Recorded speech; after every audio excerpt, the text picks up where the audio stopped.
guys. Kisah ini berlatar di sebuah kota kecil bernama Hawkins, Amerika Serikat. Tepatnya di sebuah laboratorium misterius milik pemerintah yang bernama Lab Hawkins. Terdapat seorang pria parubaya yang tampak ketakutan. Ia kemudian masuk ke dalam lift untuk melarikan diri. Namun, tubuhnya tiba-tiba melayang ke udara. Tidak ada yang mengetahui apa yang terjadi selanjutnya. Adegan kemudian beralih dan memperlihatkan 4 anak kecil yang sedang bermain permainan monster. Mereka adalah Mike, Dustin, Lucas, dan Will. Mereka bermain dengan sangat asyik hingga akhirnya ibu Mike menghentikan permainan tersebut karena sudah waktunya tidur. Mau tidak mau, ketiga teman Mike harus pulang. Dalam perjalanan pulang, Lucas berbelok lebih dulu, sedangkan Dustin dan Will pulang bersama hingga akhirnya mereka pun berpisah. Will kemudian berjalan sendirian. Rumahnya berada dekat dengan Lab Hawkins. Dan di sana ia tanpa sengaja melihat sesuatu yang seharusnya tidak ia lihat. Karena terkejut, ia terjatuh dan meninggalkan sepedanya, lalu berlari ke dalam hutan hingga akhirnya berhasil sampai di rumahnya.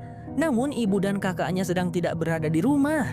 Will pun berusaha menghubungi polisi, tetapi makhluk yang tadi mengejarnya sudah berada tepat di depan pintu.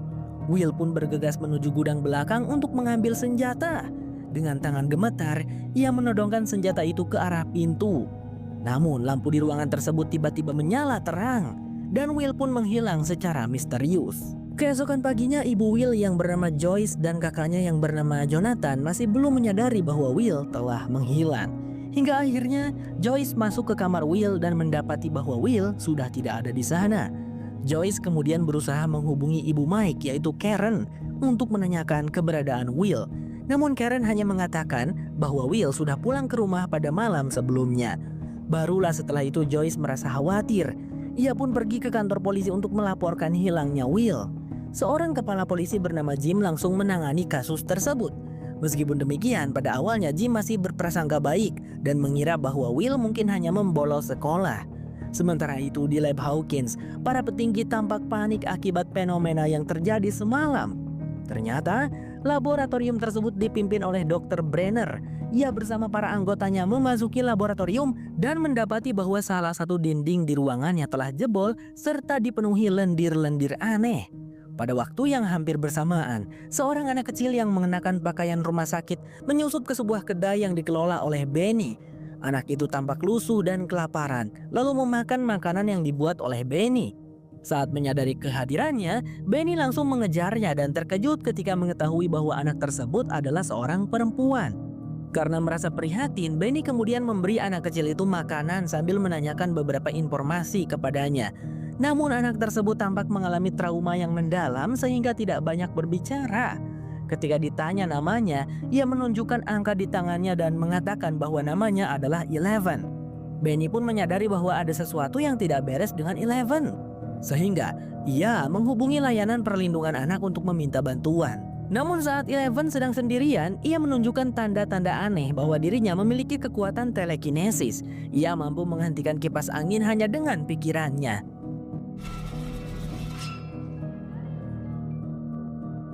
Di sekolah, Mike, Lucas, dan Dustin baru saja selesai mengikuti pelajaran. Mereka merupakan anak-anak yang cerdas dan sangat tertarik pada sains serta radio. Karena itu mereka memiliki hubungan yang dekat dengan Pak Clark, guru sains di sekolah tersebut.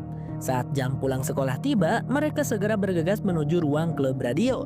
Karena di sana Pak Clark telah menyiapkan radio baru untuk mereka. Namun, saat mereka asyik memainkan radio tersebut, Jim tiba-tiba datang. Ia ingin menginterogasi mereka terkait hilangnya Will. Singkat cerita, di kantor polisi mereka hanya dapat menyampaikan bahwa Will biasanya melintasi jalan bernama Mirkwood. Mendengar hal itu, Jim menyuruh mereka untuk pulang dan tidak berkeliaran kemanapun. Pada saat yang sama, Joyce dan Jonathan masih sibuk mencari keberadaan Will. Kali ini mereka mencarinya di hutan belakang rumah. Di sana terdapat sebuah rumah saung yang biasa menjadi tempat persembunyian Will. Namun sayangnya kali ini Will tidak ada di sana. Bersamaan dengan itu, Jim dan anak buahnya tiba di jalan Mirkwood dan mendapati bahwa sepeda Will berada di sana. Setelah itu, Jim pergi ke rumah Joyce untuk memberitahukan temuan tersebut, sekaligus menyampaikan dugaan bahwa Will mungkin telah diculik. Jim juga sempat menelusuri rumah Joyce dan masuk ke gudang belakang. Di sana ia melihat lendir-lendir aneh yang sama seperti yang terdapat di lab Hawkins, tetapi ia tidak menaruh perhatian lebih terhadap hal tersebut. Pada malam harinya, Mike tidak dapat tinggal diam karena mengkhawatirkan keselamatan Will. Ia kemudian menghubungi Lucas melalui radio dan nekat mengajaknya untuk mencari Will. Sementara itu di kedai milik Benny, seorang wanita yang mengaku berasal dari layanan perlindungan anak tiba-tiba muncul di tengah malam. Namun sesaat setelah masuk, wanita tersebut menembak Benny. Your voice, it sounds different. Orang-orang yang datang bersamanya kemudian mengepung kedai dari segala arah. Eleven yang menyadari kejadian tersebut segera melarikan diri dan menggunakan kekuatan telekinesisnya untuk melawan para penjaga. Ternyata dalang di balik penyergapan itu adalah Dr. Brenner, pengelola lab Hawkins. Eleven sendiri merupakan subjek percobaan dari penelitian yang dilakukan di laboratorium tersebut. Pada saat yang sama, Mike, Lucas, dan Dustin telah tiba di jalan Mirkwood. Dengan penuh keberanian, mereka menyusuri hutan untuk mencari Will. Di tengah hujan deras dan suara petir yang menggelegar, mereka tanpa sengaja bertemu dengan Eleven. Sementara itu di rumah Will, Joyce dan Jonathan tiba-tiba menerima panggilan telepon misterius. Meskipun tidak terdengar suara apapun dari seberang, Joyce meyakini bahwa penelpon tersebut adalah Will. Namun sebelum Joyce sempat menanyakan keberadaan Will, telepon rumah mereka tiba-tiba meledak. Hal itu mungkin disebabkan oleh badai atau mungkin juga oleh sesuatu yang lain. Stranger Things bersambung. Tanpa sepengetahuan orang tua Mike, Eleven dibawa ke rumahnya dan ditempatkan di ruang bawah tanah. Gadis kecil itu kemudian diinterogasi habis-habisan oleh Mike, Dustin, dan Lucas. Sama seperti pengakuannya kepada Benny, Eleven hanya menyebutkan namanya yang berupa angka. Meskipun ketiga anak tersebut tampak tidak sepenuhnya percaya, mereka tidak tega jika harus meninggalkan Eleven kedinginan di hutan. Mike pun mengambil bajunya dan menyuruh Eleven untuk berganti pakaian. Sebagai anak yang menjadi subjek penelitian, Eleven tidak memahami tata krama dan norma kehidupan. Dengan polos ia hendak berganti pakaian di hadapan 3 anak laki-laki seusianya. Melihat hal itu, Mike segera menyuruhnya untuk berganti pakaian di kamar mandi seorang diri. Sementara itu, Mike, Lucas, dan Dustin berspekulasi bahwa Eleven mungkin berasal dari rumah sakit jiwa yang berada di dekat kota mereka. Mendengar pendapat teman-temannya, Mike memutuskan bahwa Eleven hanya akan diizinkan tidur di rumahnya semalam.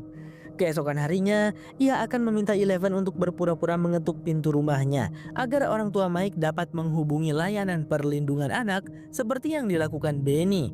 Setelah Dustin dan Lucas pulang, Mike menyiapkan tempat tidur untuk Eleven senyaman dan seaman mungkin agar tidak ada yang curiga bahwa ada orang lain di rumahnya. Keesokan paginya setelah sarapan, Mike langsung menghampiri Eleven sambil membawa sedikit makanan untuknya. Ia kemudian meminta Eleven untuk menjalankan rencana yang telah mereka bicarakan semalam. Namun, Eleven menolak. Ia takut jika ibu Mike menelepon seseorang, maka hal yang terjadi pada Benny juga akan terjadi pada keluarga Mike. Eleven menjelaskan bahwa ada orang jahat yang mengejarnya dan tidak segan untuk membunuh siapapun. Mendengar hal itu, Mike memahami keadaannya dan mempersilahkan Eleven untuk tetap tinggal di ruang bawah tanah rumahnya. Setelah itu Mike pun berangkat ke sekolah. Di sekolah diperkenalkan kakak perempuan Mike yang bernama Nancy. Sebenarnya Nancy adalah murid yang baik, tetapi ia jatuh cinta kepada seorang pemuda yang agak bandel bernama Steve. Saat itu Steve dan teman-temannya mengajak Nancy untuk datang ke pesta yang akan diadakan di rumah Steve sepulang sekolah. Walaupun Nancy sempat menolak, Steve terus memaksanya, sehingga mau tidak mau Nancy pun menyetujuinya. Pada waktu yang sama, Mike tidak masuk ke kelas. Ia nekat pulang ke rumah demi menemani Eleven yang sendirian. Karena tidak ada orang lain di rumah, Mike mengajak Eleven berkeliling rumah dan bermain bersama. Mike bersikap sangat baik kepada Eleven sehingga gadis itu merasa nyaman berada di dekatnya. Di sisi lain, Jonathan sedang berkendara untuk menemui ayahnya yang telah bercerai dengan ibunya. Namun dalam perjalanan, Jonathan teringat kenangan bersama Will tentang bagaimana mereka sangat dekat dan saling menguatkan ketika orang tua mereka sering bertengkar. Tidak seperti hubungan kakak adik pada umumnya, Jonathan sangat menyayangi Will. Oleh karena itu ketika Will menghilang, ia merasa sangat kehilangan. Singkat cerita, Jonathan tiba di rumah ayahnya yang bernama Lonnie. Ia berprasangka bahwa Lonnie mungkin telah menculik Will, namun tidak ada bukti maupun tanda-tanda keberadaan Will di rumah tersebut. Akhirnya, Jonathan pun pulang dengan tangan kosong. Pada saat yang sama, Joyce pergi ke Toserba tempatnya bekerja. Namun kedatangannya bukan untuk bekerja, melainkan untuk membeli telepon rumah baru sekaligus mengajukan kasbon gaji kepada bosnya. Sebagai seorang ibu tunggal, Joyce sangat terguncang dengan hilangnya Will. Meskipun demikian, ia harus tetap kuat karena tidak ada seorang pun yang dapat ia andalkan selain dirinya sendiri. Beruntung, ia memiliki atasan yang pengertian, sehingga ia dapat menerima gaji lebih awal untuk bertahan hidup selama ia terus mencari Will. Sementara itu, tanpa sepengetahuan Joyce, rumahnya telah dikepung oleh orang-orang dari Lab Hawkins. Mereka sengaja menerobos masuk ke rumah Joyce untuk mencari tahu keberadaan Will. Rupanya, mereka telah mengetahui adanya seorang anak yang menghilang secara misterius dan beranggapan bahwa peristiwa tersebut berkaitan dengan laboratorium yang mereka kelola. Dengan peralatan yang mereka bawa, mereka menemukan jejak-jejak lendir aneh di gudang belakang. Kembali ke Mike dan Eleven. Di kamar Mike, Eleven tanpa sengaja melihat foto Mike bersama teman-temannya. Ia refleks menunjuk wajah Will seolah mengetahui apa yang sedang terjadi padanya.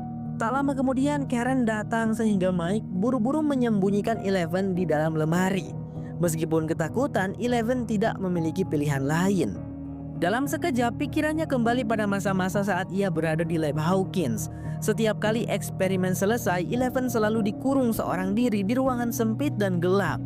Untungnya Mike segera kembali dan menenangkan Eleven yang ketakutan. Di sisi lain, Joyce telah pulang ke rumah. Ia sama sekali tidak menyadari bahwa rumahnya telah disusupi orang lain. Yang ada di pikirannya hanyalah memasang telepon rumah dan berharap Will akan menelepon kembali. Pada saat yang sama, Jim dan anak buahnya masih mencari keberadaan Will di kawasan hutan. Tetapi pencarian tersebut belum membuahkan hasil. Ia kemudian menerima telepon dari kantor yang mengabarkan kematian Benny secara mendadak. Jim segera bergegas menuju kedai Benny. Di sana ia mendapati Benny telah meninggoy dunia dengan luka tembak di kepalanya. Di tangannya terdapat sepucuk pistol yang menguatkan dugaan bahwa Benny mungkin telah bunuh Dirman. Pada siang harinya, teman-teman Mike pulang dari sekolah dan langsung mampir ke rumahnya. Di sana Mike menceritakan bahwa Eleven mengenali Will. Mike beranggapan bahwa Eleven memiliki keterkaitan dengan hilangnya Will dan orang-orang yang mengejar Eleven adalah pihak yang sama yang telah menculik Will.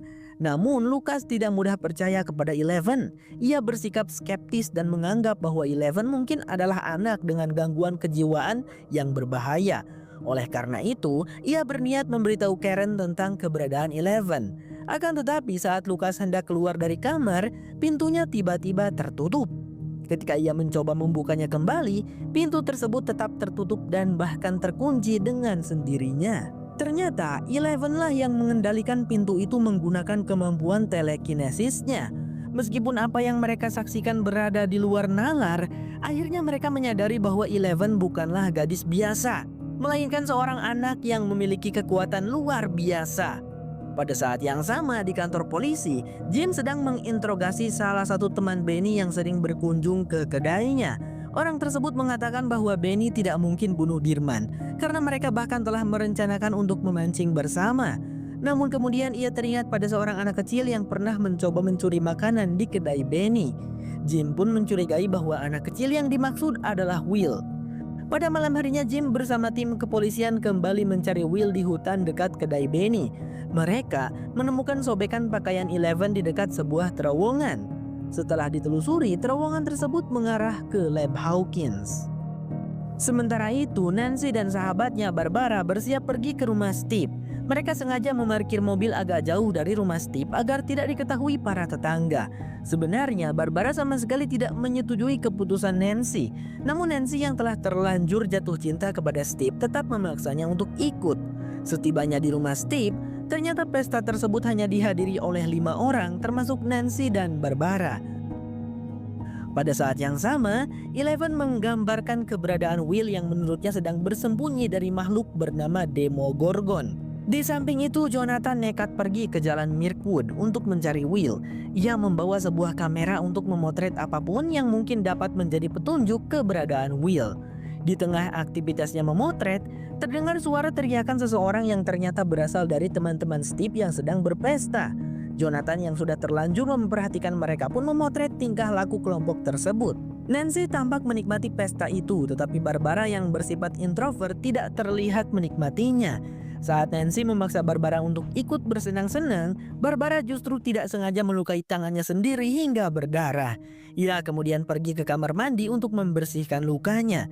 Sementara Nancy dan yang lainnya malah asik berenang. Di sisi lain, Joyce kembali menerima panggilan telepon misterius. Firasatnya terbukti benar. Penelpon tersebut adalah Will. Dan kali ini Will sempat berbicara. Namun baru satu kata terucap, telepon itu kembali meledak. Setelah kejadian tersebut, lampu-lampu di rumah Joyce tiba-tiba berkedip secara bergantian dan seolah mengarah ke kamar Will. Radio di kamar itu pun mendadak menyala. Saat Joyce masuk untuk memeriksa, dinding kamar tersebut terlihat melar seakan ada sesuatu yang hendak keluar. Joyce yang sangat terkejut segera bergegas keluar rumah. Namun ia mengurungkan niatnya untuk pergi karena yakin bahwa Will berkaitan dengan semua kejadian itu. Kembali ke rumah Steve, Nancy dan yang lainnya telah selesai berenang. Nancy pun berniat masuk ke kamar Steve berduaan. Barbara yang melihat perilaku temannya sudah melewati batas kewajaran mengingatkan bahwa berduaan di kamar dapat membawa hal buruk. Namun Nancy justru menyuruh Barbara pulang seorang diri, padahal Nancy lah yang mengajaknya datang. Akan tetapi Barbara tidak langsung pulang, ia memilih menunggu Nancy seorang diri di pinggir kolam dengan luka di tangannya yang semakin parah. Jonathan yang melihat Barbara duduk termenung sendirian merasa iba, lalu memotretnya. Tanpa diduga, Barbara tiba-tiba diserang dan diseret oleh makhluk yang disebut Demogorgon. Sayangnya, kejadian tersebut tidak disaksikan oleh Jonathan karena ia sedang sibuk mengatur kameranya. Ketika Jonathan menoleh kembali, Barbara telah menghilang. Stranger Things bersambung. Ternyata Barbara belum meninggoy. Ia seperti masih berada di kolam renang rumah Steve, tetapi dengan suasana yang jauh lebih gelap dan mencekam. Barbara yang belum menyadari apa yang sebenarnya terjadi, terus berusaha memanggil Nancy. Namun Nancy sama sekali tidak mendengarnya dan tidak menyadari bahwa Barbara sedang berada dalam bahaya. Barbara terus berjuang seorang diri. Ia berusaha naik ke atas kolam tetapi kemudian kembali diseret oleh Demogorgon. Sementara itu, Nancy baru menyadari bahwa malam telah larut. Ia pun memutuskan untuk pulang ke rumah seorang diri tanpa menyadari bahwa Barbara telah menghilang. Setibanya di rumah, Karen benar-benar marah kepadanya. Namun Nancy beralasan bahwa ia terlalu asyik bermain bersama teman-temannya hingga lupa waktu. Keesokan paginya, Joyce masih meyakini bahwa kejadian semalam benar-benar nyata dan bahwa Will mencoba berkomunikasi dengannya melalui lampu. Ia mengumpulkan semua lampu di kamarnya sambil berbicara sendiri. Jonathan yang melihat perilaku ibunya menganggap bahwa Joyce hanya terguncang dan kurang tidur. Oleh karena itu, ia terpaksa memakluminya. Pada saat yang sama, Dustin dan Luka sudah berada di rumah Mike. Sepulang sekolah, mereka berencana untuk mencari Will bersama Eleven. Lucas telah bersiap dengan membawa senjata yang mungkin akan berguna, sedangkan Dustin membawa banyak camilan untuk perjalanan. Kedua temannya tidak terlalu percaya dengan tingkah Dustin, tetapi hal itu tidak menjadi masalah. Sebelum berangkat, Mike memberikan jam tangannya kepada Eleven dan memintanya untuk menunggu di luar saat mereka pulang sekolah. Di sekolah, Nancy tidak melihat Barbara masuk kelas. Ia pun merasa khawatir dan mulai diliputi rasa bersalah. Di sisi lain, Jim bersama dua rekan polisinya berkunjung ke lab Hawkins. Sebagai polisi yang cukup berpengaruh di Hawkins, Jim dapat dengan mudah masuk ke sana tanpa menggunakan surat izin. Ia langsung disambut oleh manajer laboratorium tersebut. Jim menjelaskan maksud dan tujuannya, yaitu mencari Will yang hilang. Ia juga meminta rekaman CCTV yang mengarah ke terowongan di belakang laboratorium. Namun, di dalam rekaman tersebut tidak terlihat adanya kejadian apapun. Semuanya tampak normal dan aman. Akan tetapi, saat kembali ke mobil, Jim menyadari satu hal. Pada malam setelah Will menghilang, hujan turun dengan sangat deras. Tetapi dalam rekaman CCTV tidak terlihat adanya hujan. Hal tersebut membuat Jim semakin mencurigai lab Hawkins. Di rumah Mike, Eleven terlihat sangat bosan. Ia pun nekat naik ke lantai atas rumah Mike untuk menonton televisi. Namun saat melihat iklan minuman, ia kembali teringat pengalamannya ketika berada di lab Hawkins. Pada saat itu, ia dipaksa menggunakan kekuatannya untuk meremukkan kaleng minuman. Setiap kali menggunakan kemampuan telekinesisnya, hidung Eleven langsung mimisan dan tubuhnya mendadak melemah. Untungnya Eleven masih mampu mengendalikan dirinya dan segera mematikan televisi di hadapannya. Selain trauma berat yang dialami Eleven, Lab Hawkins ternyata menyimpan begitu banyak misteri yang tidak diketahui oleh banyak orang. Di sana terlihat Dr. Brenner bersama anak buahnya sedang memandangi sebuah dinding yang jebol di dalam laboratorium, seolah-olah dinding tersebut merupakan jalan menuju dunia lain. Di sisi lain, Joyce telah memenuhi rumahnya dengan lampu-lampu kecil. Rumahnya pun tampak lebih berwarna, tetapi bukan itu tujuan Joyce. Ia memasang lampu-lampu tersebut agar dapat berkomunikasi dengan Will. Tak lama kemudian, Karen datang ke rumah Joyce. Sebagai tetangga yang baik, Karen berusaha menenangkan Joyce yang terlihat stres dan tidak terurus. Adik Mike yaitu Holly yang ikut datang bersama Karen tertarik dengan lampu-lampu yang berkedip di rumah Joyce. Ia pun mengikuti arah lampu-lampu tersebut hingga masuk ke kamar Will. Di dalam kamar, lampu-lampu menyala secara bergantian. Lalu tiba-tiba mati dalam sekejap. Holly pun terdiam di hadapan dinding. Dan tiba-tiba sesuatu tampak hendak keluar dari dinding tersebut. Untungnya Joyce segera memeluk Holly dan langsung menyuruh Karen pulang. Di sisi lain, Jim bersama rekannya pergi ke perpustakaan untuk mencari catatan mengenai Lab Hawkins. Dari sekian banyak berita yang membahas laboratorium tersebut, sebagian besar berkaitan dengan penyalahgunaan kekuasaan dan eksperimen terhadap anak-anak. Pada siang harinya, sepulang sekolah Nancy mencoba menghubungi Ibu Barbara. Saat itulah ia baru menyadari bahwa Barbara tidak pulang ke rumahnya. Pada waktu yang sama, Jonathan dihadang oleh Steve dan teman-temannya. Rupanya salah satu dari mereka mengadu kepada Steve bahwa Jonathan telah memotret mereka secara sengaja. Steve kemudian menggeledah tas Jonathan dan di dalamnya terdapat foto-foto Steve dan Nancy. Tak lama kemudian Nancy datang ke tempat itu. Namun ia tidak marah kepada Jonathan dan justru terfokus pada foto-foto Barbara yang berserakan di lantai. Namun Steve berbeda. Untuk membalas perbuatan Jonathan, ia dengan sengaja menjatuhkan kameranya.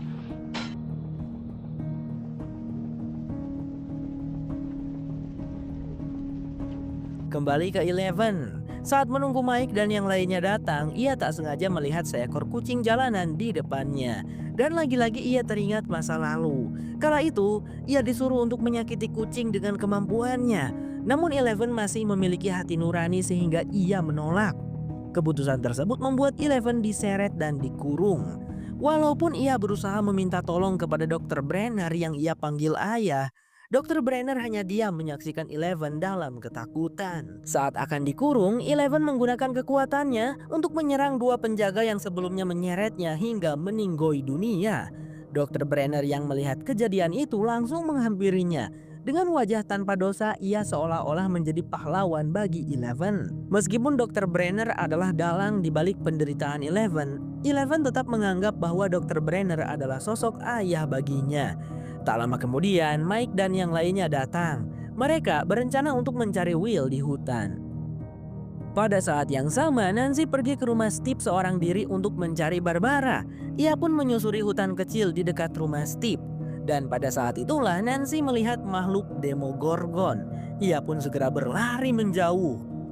Di sisi lain, lampu-lampu di rumah Joyce kembali menyala, kemudian mengarah ke sebuah lampu di dalam laci. Joyce lalu menyuruh Will untuk mengedipkan lampu tersebut satu kali untuk ya dan dua kali untuk tidak. Saat ditanya apakah Will masih hidup, lampu itu berkedip satu kali. Joyce kemudian bertanya lagi apakah Will aman, dan lampu tersebut berkedip dua kali, yang berarti Will sedang dalam bahaya. Untuk mencari tahu keberadaan Will, Joyce mengecat dinding rumahnya dengan huruf alfabet. Ia lalu menyuruh Will mengedipkan lampu sesuai dengan huruf yang dimaksud. Pada saat yang sama, Eleven, Mike, Lucas, dan Dustin baru saja sampai di rumah Will. Menurut Eleven, Will bersembunyi di sana. Namun teman-temannya tidak percaya karena itu adalah rumah Will, tempat ia terakhir kali menghilang. Mereka merasa tidak mungkin Will selama ini bersembunyi di sana. Tiba-tiba, mobil-mobil polisi melaju berbondong-bondong di dekat rumah Will. Mereka pun beranggapan bahwa polisi mungkin telah menemukan Will, sehingga Mike dan yang lainnya segera mengikuti mobil-mobil polisi tersebut. Sedangkan di rumah, Joyce kembali berkomunikasi dengan Will melalui lampu-lampu di sana. Saat Joyce bertanya tentang keberadaannya, Will menjawab, "Di sini." Namun Joyce tidak memahaminya. Ia kemudian kembali bertanya apa yang harus ia lakukan untuk menyelamatkan Will. Lalu, lampu-lampu tersebut seolah menyuruh Joyce untuk lari. Tak lama kemudian, seluruh lampu di rumah menyala. Lalu dari dinding muncul makhluk Demogorgon. Joyce sangat terkejut dan langsung berlari keluar rumah. Di sisi lain, Mike dan yang lainnya baru saja tiba di lokasi kejadian. Ternyata di sana telah ditemukan jasad seorang anak kecil yang sangat mirip dengan Will. Dari pakaian, wajah, dan ciri-ciri lainnya, jasad tersebut tampak sama dengan Will. Mike, Lucas, dan Dustin merasa sangat kecewa. Mereka menyalahkan Eleven atas kematian Will. Menurut mereka, Eleven telah berbohong dengan mengatakan bahwa Will masih hidup. Padahal kenyataannya Will telah meninggoy dunia. Walaupun Eleven berusaha menjelaskan, Mike sudah terlanjur kecewa dan meninggalkannya seorang diri. Namun benarkah jasad tersebut adalah Will? Jika benar, lalu dengan siapa Joyce tadi berkomunikasi? Stranger Things bersambung. Kabar penemuan jasad Will pun sampai ke telinga Joyce dan Jonathan. Jim berusaha menghadapi Joyce dengan hati-hati. Tetapi Joyce yang sebelumnya merasa telah berkomunikasi dengan Will tidak mempercayai penemuan jasad tersebut. Menurutnya itu bukanlah jasad anaknya karena Will masih hidup dan berada di suatu tempat. Meskipun demikian, tidak ada seorang pun yang mempercayai Joyce. Mereka hanya mengira Joyce membutuhkan waktu untuk menerima kematian Will. Dinding rumah Joyce yang sebelumnya jebol akibat kemunculan Demogorgon kini telah kembali normal, sehingga tidak ada yang mempercayai pernyataannya.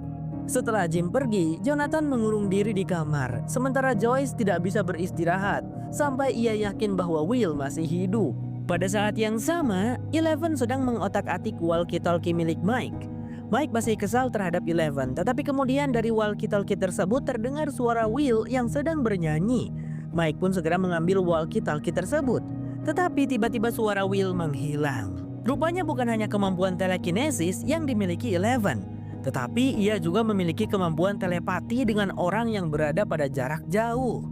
Keesokan paginya, Joyce, Jonathan, dan Jim sudah berada di ruang otopsi. Namun Jonathan dan Joyce hanya dapat melihat jasad Will dari balik kaca karena mereka tidak diperbolehkan melihatnya dari jarak dekat. Hal tersebut membuat Joyce menolak mempercayai apa yang ia lihat. Ia pun meninggalkan ruang otopsi dengan marah sambil mengatakan bahwa jasad itu bukan anaknya. Jonathan mengejar Joyce hingga ke jalanan. Tetapi di sana mereka justru terlibat pertengkaran. Jonathan meminta ibunya untuk segera sadar agar mereka bisa mempersiapkan pemakaman Will. Sementara Joyce tetap yakin bahwa Will masih hidup. Meskipun Joyce mengakui bahwa dirinya mungkin tampak tidak waras, tapi keyakinannya sebagai seorang ibu tidak pernah hilang. Ia yakin bahwa Will masih hidup dan bersumpah akan membawa Will kembali pulang. Pada saat yang sama, Lucas dan Dustin sudah berada di rumah Mike. Mereka ingin mendengar suara Will dari walkie-talkie milik Mike. Namun kali ini yang terdengar hanyalah suara rintihan, sehingga Lucas masih bersikap skeptis dan menganggap bahwa suara itu mungkin bukan Will. Untuk membuktikan apa yang Mike dengar semalam, mereka nekat membawa Eleven ke sekolah dan pergi ke klub radio agar Eleven dapat menggunakan sinyal radio yang lebih kuat. Namun sebelum itu, mereka harus mendandani Eleven agar terlihat seperti anak perempuan supaya tidak ada seorang pun di sekolah yang mencurigainya. Setelah dipakaikan sedikit riasan, pakaian perempuan, dan rambut palsu, Eleven tampak cantik dan Mike tidak bisa mengalihkan pandangannya darinya. Bersamaan dengan itu, di laboratorium Hawkins, Dr. Brenner mengirim anak buahnya untuk memasuki dinding laboratorium yang jebol. Jebolnya dinding tersebut bukanlah kerusakan biasa, melainkan tampak seperti sebuah portal yang mengarah ke dunia lain. Sebenarnya, Dr. Brenner dan tim laboratorium Hawkins juga belum mengetahui apa yang ada di balik dinding tersebut. Mereka hanya menduga bahwa sesuatu di balik dinding itu berbahaya dan berkaitan dengan menghilangnya banyak orang di Hawkins. Setelah masuk, anak buah Dr. Brenner mengabarkan bahwa kondisi di dalam sangat gelap dan ia tidak dapat mengetahui di mana dirinya berada. Namun kemudian sesuatu muncul dan menyerang orang tersebut. Tim Dr. Brenner berusaha menariknya kembali, tetapi tali yang sebelumnya terikat pada orang itu sudah terputus. Yang tersisa hanyalah sebongkah besi yang dipenuhi darah anak buah Dr. Brenner. Di sisi lain, Nancy sedang diinterogasi oleh para polisi terkait menghilangnya Barbara. Nancy pun menceritakan apa yang terjadi sejak awal hingga dirinya melihat makhluk Demogorgon di hutan dekat rumah Steve. Namun, kedua polisi tersebut telah memeriksa area pekarangan rumah Steve dan tidak menemukan jejak apapun di sana. Bahkan, mobil Barbara yang sebelumnya terparkir di jalan dekat rumah Steve juga sudah menghilang. Hal itu membuat para polisi berspekulasi bahwa Barbara mungkin saja melarikan diri keluar kota. Pada saat yang sama, Jim sedang berbincang dengan rekannya yang bekerja di ruang otopsi bernama Gary. Ternyata sejak ditemukannya jasad Will, Gary diliburkan sementara dari pekerjaannya dan posisinya digantikan oleh petugas dari pemerintahan. Sebenarnya Gary merasa aneh dengan tindakan pemerintah yang menurutnya terlalu berlebihan. Mengingat Will hanyalah seorang anak kecil biasa, bukan anak pejabat negara. Namun ia tidak dapat menentang kebijakan pemerintah, meskipun kebijakan tersebut terasa kurang masuk akal bagi masyarakat. Di sisi lain, Mike, Eleven, Lucas, dan Dustin sudah berada di sekolah. Mereka bergegas menuju ruang radio, tetapi ternyata pintunya terkunci. Tak lama kemudian, Pak Clark datang dan mengajak murid-muridnya ke auditorium untuk mengenang kepergian Will bersama siswa lainnya. Sebagai bentuk penghiburan, Pak Clark memberikan kunci ruang radio kepada Mike agar mereka dapat sedikit mengalihkan pikiran dari kepergian Will. Agar tidak dicurigai oleh Pak Clark, Mike memperkenalkan Eleven sebagai saudara perempuannya yang datang dari Swedia untuk mengenang kepergian Will. Setelah itu mereka pun pergi ke auditorium bersama. Di sana sudah banyak siswa berkumpul sambil mendengarkan seorang guru yang sedang berpidato untuk mengenang kematian Will. Namun sebagaimana anak seusia mereka, selalu saja ada yang bandel dan gemar membuli. Contohnya dua anak ini, yaitu Troy dan James. Memang keseharian mereka adalah membuli Mike dan teman-temannya. Dan selama ini Mike beserta teman-temannya tidak pernah membalas perlakuan tersebut. Namun kali ini berbeda. Tindakan mereka sudah tidak bisa dibiarkan karena mereka sama sekali tidak menunjukkan empati terhadap Will yang telah dinyatakan meninggoy dunia. Maka setelah acara selesai, Mike dengan berani mendorong Troy hingga terjatuh di hadapan semua orang. Troy yang tidak terima dipermalukan langsung murka dan hendak melawan Mike. Namun langkahnya terhenti karena kaki dan tangannya tidak dapat digerakkan. Lalu tanpa disadari, Troy mengompol. Kejadian tersebut disaksikan oleh seluruh siswa di sekolah dan membuat Troy menanggung rasa malu yang luar biasa. Jelas bahwa penyebab kejadian itu adalah Eleven dengan kekuatan telekinesisnya. Saat para guru mulai menyadari kejadian tersebut, Mike, Lucas, Dustin, dan Eleven segera bergegas menuju ruang radio. Pada saat yang sama, Nancy dan Karen baru saja tiba di rumah setelah Nancy diinterogasi oleh polisi. Dengan tangis, Nancy merenung di kamarnya. Ia kemudian mengingat foto Barbara yang diambil oleh Jonathan. Saat diperhatikan dengan lebih seksama, di dalam foto tersebut terdapat sosok makhluk yang tampak mengincar Barbara dari kejauhan. Makhluk itu adalah makhluk yang sebelumnya dilihat Nancy di pekarangan rumah Steve. Setelah menyadari hal tersebut, Nancy menemui Jonathan yang sedang memilih peti mati untuk Will. Di sana Nancy menjelaskan apa yang ia lihat sebelumnya dan meminta Jonathan untuk memperjelas makhluk yang ada di dalam foto tersebut. Mendengar penjelasan Nancy, Jonathan pun teringat dengan makhluk yang pernah dilihat oleh ibunya. Pernyataan Nancy dan Joyce sama-sama mengarah pada sosok makhluk yang tidak memiliki wajah. Jonathan mulai percaya bahwa Joyce dan Nancy memang benar melihat monster dan bahwa monster itulah yang telah menculik Will dan Barbara. Di sisi lain, James sedang bersama seorang pria yang diduga sebagai penemu jasad Will di hutan. Pria tersebut seketika dianggap sebagai pahlawan karena telah menemukan jasad Will. Namun yang tidak dimengerti oleh Jim adalah alasan mengapa tidak seorang pun diperbolehkan mendekati jasad Will selain pria tersebut dan orang-orang yang ia percayai. Untuk mencari tahu lebih dalam, Jim pun menggunakan caranya dengan memukul pria tersebut. Ternyata kecurigaannya benar. Pria itu memang ditugaskan oleh seseorang untuk menyusuri hutan. Dan pada saat yang bersamaan, ia menemukan jasad Will. Saat Jim memukulnya, ada orang lain yang memperhatikan mereka dari balik mobil. Jim pun berusaha mengejarnya, tetapi orang tersebut keburu pergi. Hal itu membuat Jim hampir kehilangan kewarasan karena semua kejadian yang terjadi seolah-olah telah diatur oleh seseorang. Kembali ke sekolah. Saat Eleven hendak menghubungi Will melalui radio di hadapannya, ia kembali teringat masa lalunya. Kala itu, Dr. Brenner menyuruh Eleven untuk mendengarkan pembicaraan orang yang berada di ruangan lain. Dengan mengerahkan seluruh kemampuannya, Eleven menggunakan kekuatannya dan berhasil mentransmisikan suara orang tersebut ke pengeras suara di ruangan tempat ia bersama Dr. Brenner. Kali ini pun ia melakukan hal yang sama. Di hadapan Mike, Lucas, dan Dustin, Eleven mengerahkan kekuatannya untuk mencari Will melalui radio di depannya. Tiba-tiba, lampu di ruangan tersebut mati. Namun tak lama kemudian suara Will terdengar. Suaranya gemetar sambil memanggil-manggil ibunya.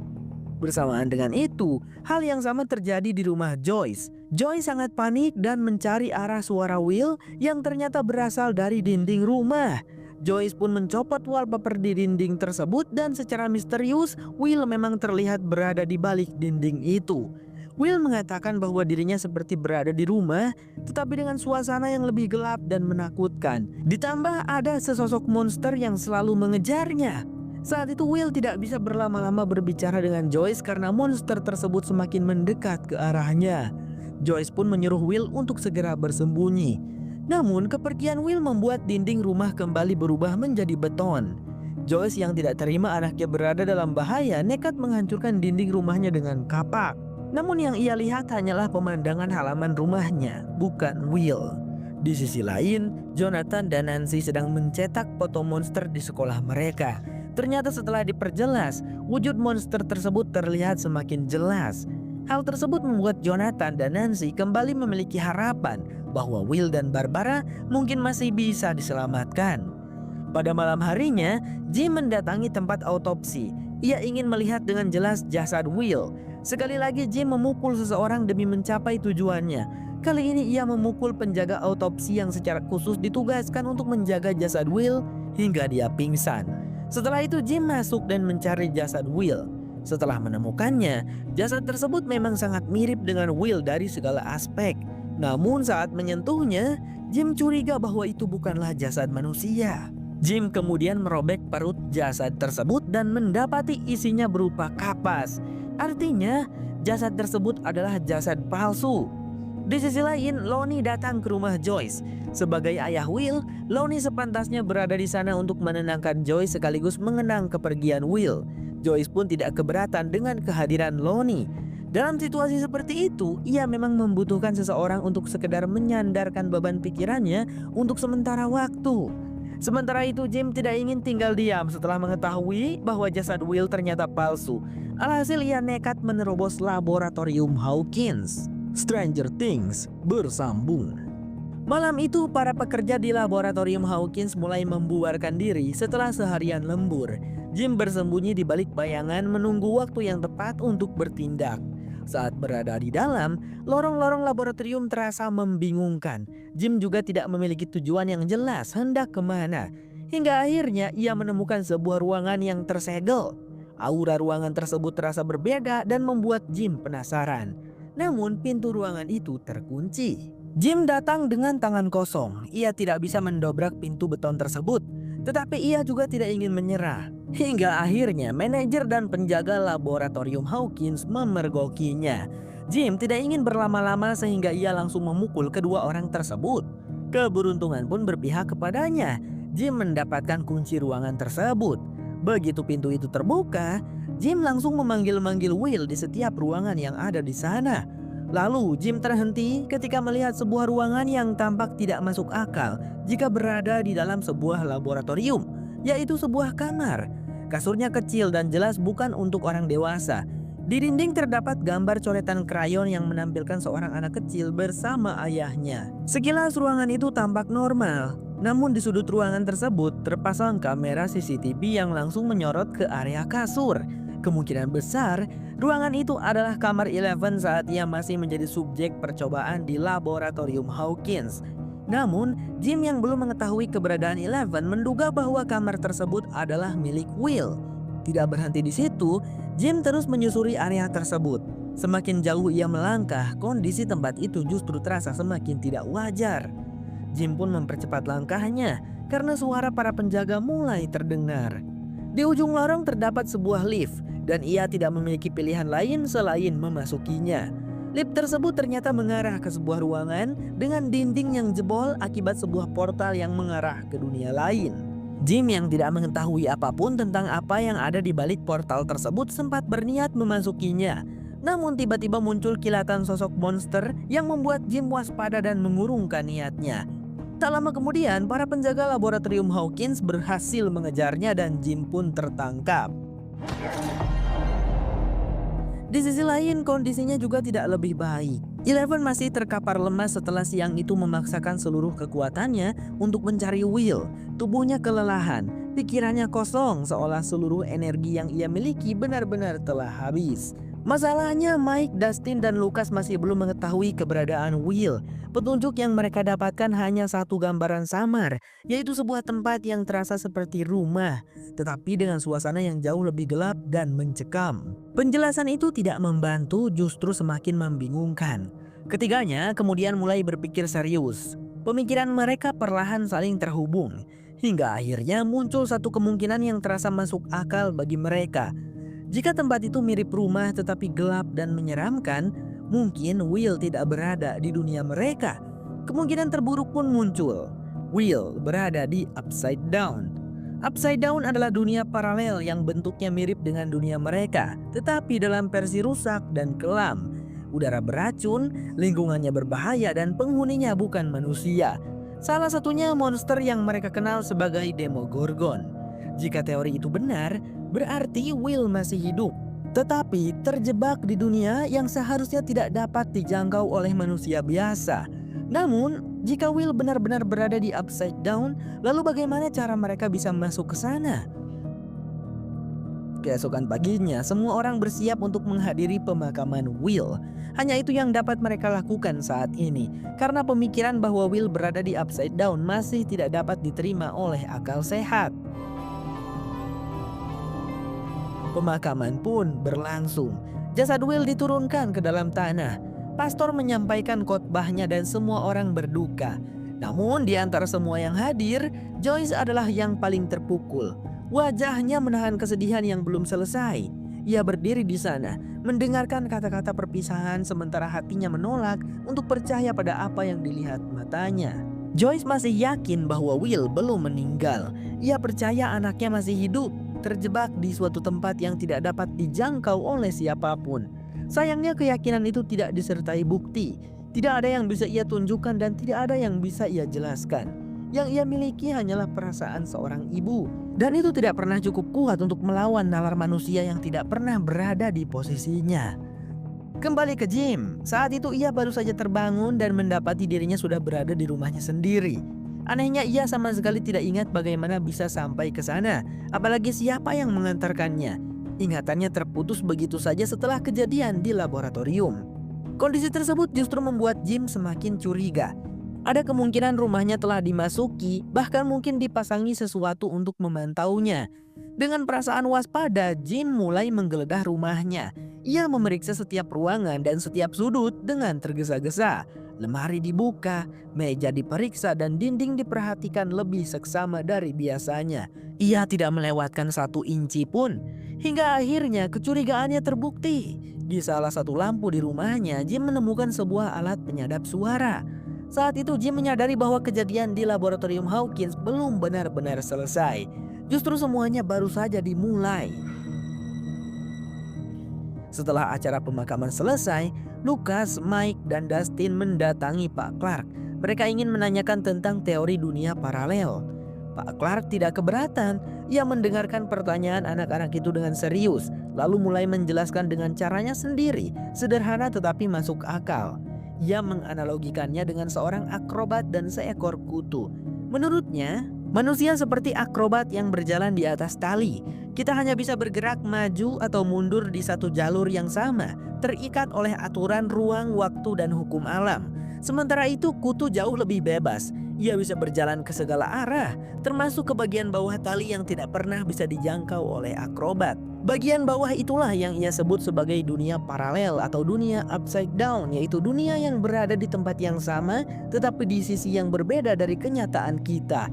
Pak Clark menjelaskan bahwa untuk menembus dunia tersebut dibutuhkan energi yang sangat besar, jauh melampaui apa yang dapat dibayangkan oleh nalar manusia. Energi sebesar itu seharusnya mustahil diciptakan secara alami. Namun, ia juga menambahkan satu hal yang membuat suasana menjadi lebih serius. Jika suatu gerbang menuju dunia paralel itu sudah terbuka, maka dampaknya tidak akan kecil. Tatanan alam dapat terganggu seperti gravitasi, medan magnet, dan keseimbangan bumi. Bagi Lucas, Mike, dan Dustin, penjelasan itu terdengar seperti teori sains. Namun di benak mereka, satu pikiran mulai terasa semakin nyata. Jika gerbang itu benar-benar ada, maka Will mungkin tidak pernah benar-benar pergi. Setelah itu mereka pulang ke rumah Mike. Di sana mereka merenungkan bagaimana caranya agar dapat menuju ke dunia paralel. Dustin terlihat paling gelisah. Ia mondar-mandir tanpa arah. Sementara kompas di tangannya terus ia perhatikan. Jarumnya bergerak aneh dan tidak menuju ke utara seperti seharusnya. Awalnya ia mengira kompas tersebut rusak.